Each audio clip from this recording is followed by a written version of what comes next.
aquí en este edificio se ha concentrado la historia fundamental de la universidad. Es un edificio que para maestros, para alumnos y aún para el pueblo de Guanajuato es un edificio que es emblemático y que representa muchos años de historia académica. Todo eso forma parte de la historia de un sitio y me atrevería a pensar que se quede impregnado en el espacio y eso le da cierta dignidad. A mí me parece que es muy importante, la figura de claustro académico es muy importante porque tiene que ver con reforzar la propia identidad de la Universidad de Guanajuato a partir de lo que la Universidad de Guanajuato es decir, su vida académica. Entonces sí es pues un hito en la Universidad de Guanajuato que estos antiguos espacios que perdieron su uso original recuperen la dignidad que tuvieron desde un inicio.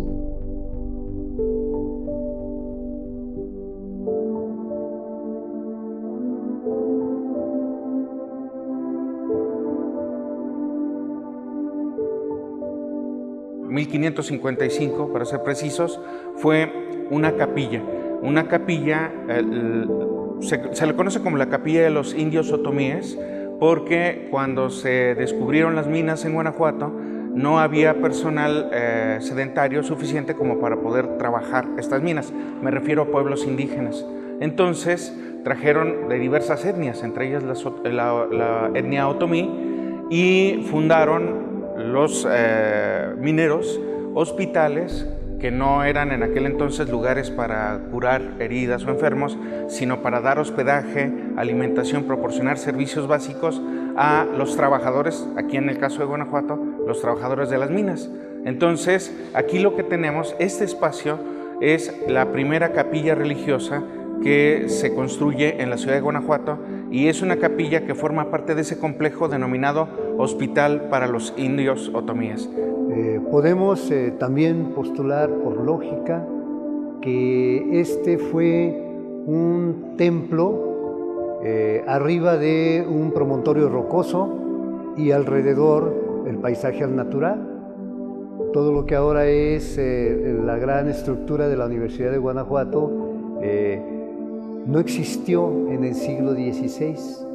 No existieron otras viviendas u otras construcciones sino este templo, otros dos templos próximos que aún están ahí los espacios, el actual Salón del Consejo, que fue el templo del Hospital de los Mexicanos, y un poco más allá, el templo del Hospital de los Tarascos o Purépechas, y que fueron de las naciones obligadas a mandar un porcentaje de sus habitantes para el trabajo forzoso en las minas.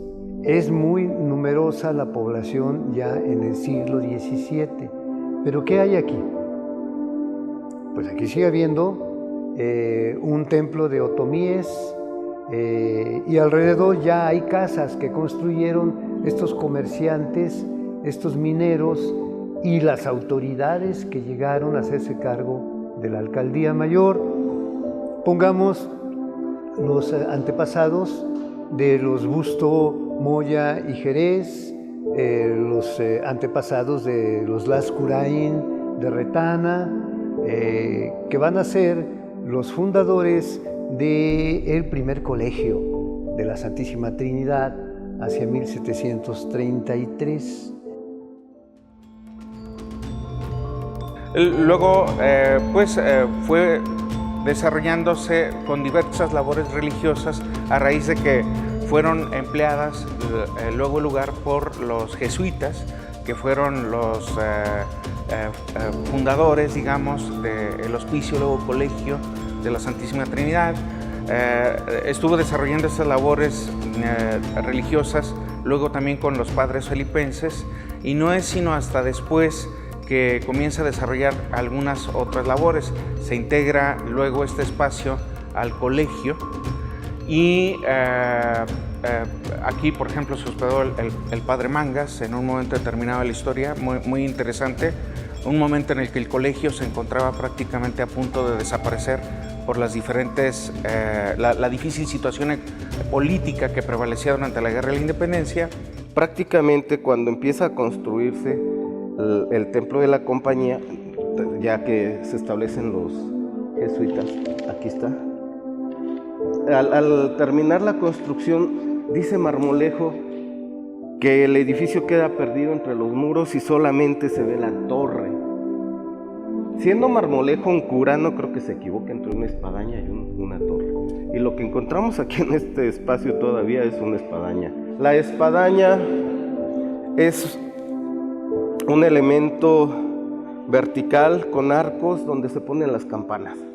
Algo quedó de arraigo, algo de identidad nos dejaron los jesuitas a los habitantes de esta ciudad. Está ahí el templo mayor, tan magnífico como es la compañía. Está el claustro del colegio, hoy en día formando parte de las instalaciones de la Universidad de Guanajuato.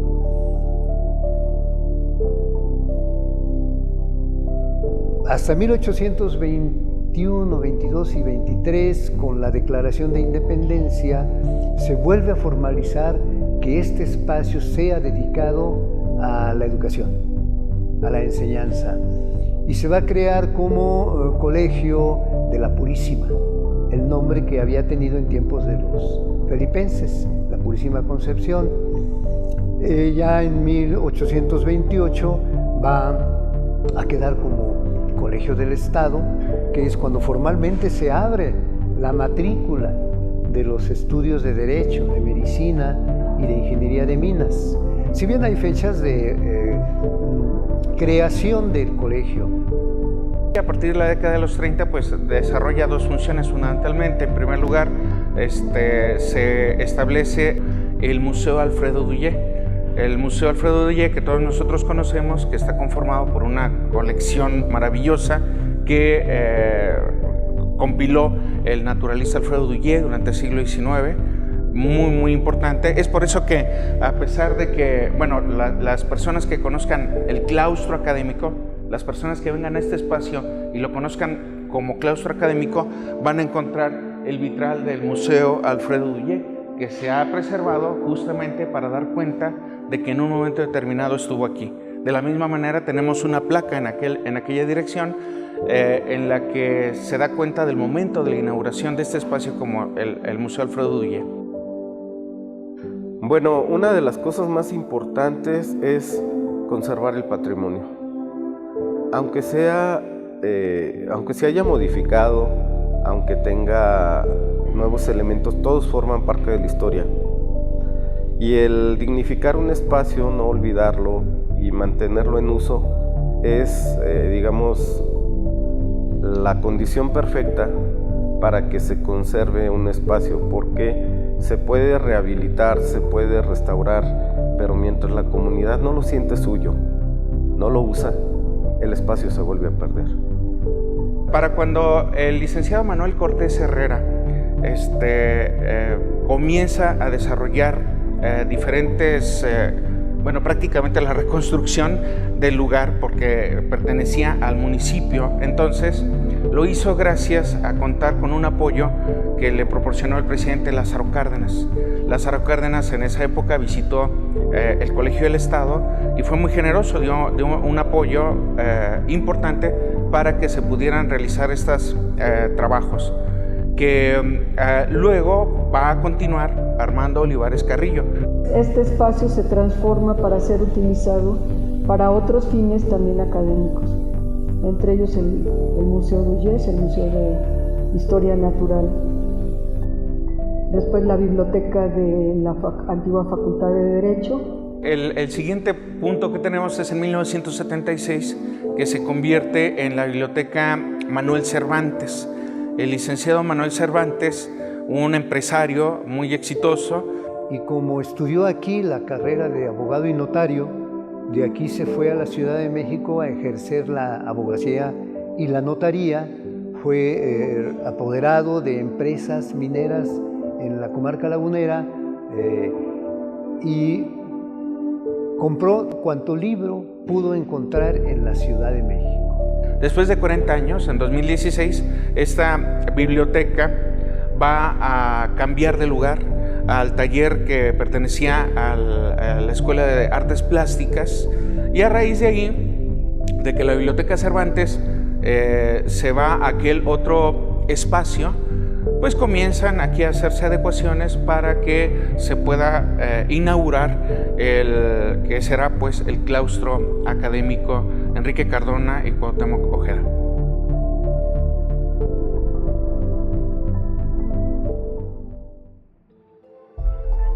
Se dice que aquí hay algunos restos, si mal no recuerdo, del padre Coromina. Sin embargo, el texto de donde leí esto es un poco confuso, porque también habla del corazón de uno de los gobernadores, y eso está en el Salón de Consejo.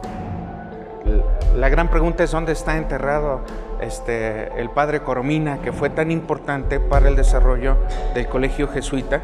Sería bueno en un momento determinado tener una especie de escáner que nos permitiera explorar el subsuelo de ese lugar para ver si en algún momento los restos, no solamente de Coromina, sino tal vez de alguna otra personas que pudieran yacer en este sitio, pudieran descubrirse, ¿verdad?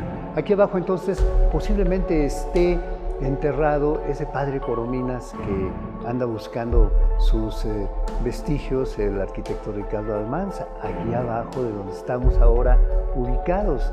Va a ser cuestión de un programa con arqueología, pero arqueólogos que de veras hacen un trabajo técnico y que nos ayude a entender los entierros aquí abajo de este recinto, próximo claustro académico.